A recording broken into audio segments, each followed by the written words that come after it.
இருந்தால் மனிதா நீதான் கடவுளடா.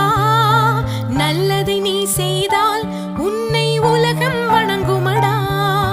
பிறப்பது ஒரு முறைதான் மனிதா, நினைத்ததை நடத்திடடா. இறப்பது விடுமுறைதான், நீ இங்கு அதற்குள் ஜெயித்திடடா.